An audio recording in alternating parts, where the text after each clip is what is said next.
दान देने के लिए कभी भी दान की कीमत नहीं देखी जाती। दान का वजन नहीं देखा जाता। दान देने के लिए दान करने वाले की नीयत देखी जाती है। चाहे दान एक मुट्ठी चावल का दिया गया हो, लेकिन वो नीयत कैसी है ये महत्वपूर्ण होता है।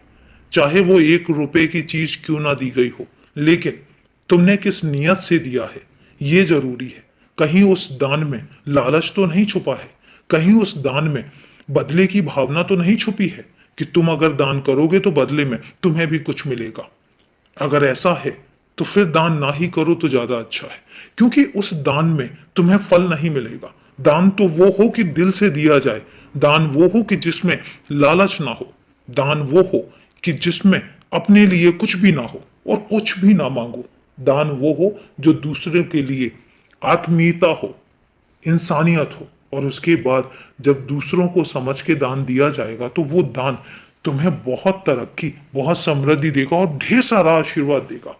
जब तुम ऐसी नीयत से किसी भूखे को भोजन कराओगे तो यकीन रखना कि वो जो तुम्हें आशीर्वाद मिलेगा, उस आशीर्वाद से तुम्हारा दिन दूनी रात चौगनी तरक्की का रास्ता भी खुलेगा।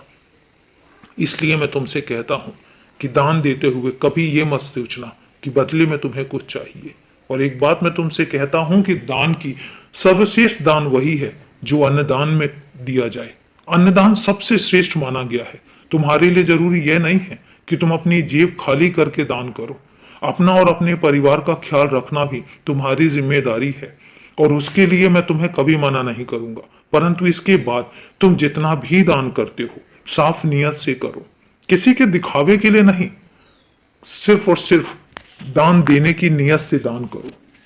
किसी दिखावे के लिए दान किया कभी भी नहीं लगता। और भूल जाओ कि तुम्हें किसी को दिखाना है, किसी के सामने व्यक्त करने की जरूरत नहीं है, वरना दान का महत्व खत्म हो जाता है। अरे दान तो वो है कि एक हाथ जब देता है तो दूसरे हाथ को भी पता ना चले। वो इसलिए जो भी करना है चुपके से करो, खामोशी से करो, और दान जरूर करो। और अभी के लिए शुभ रात्रि मेरे बच्चे।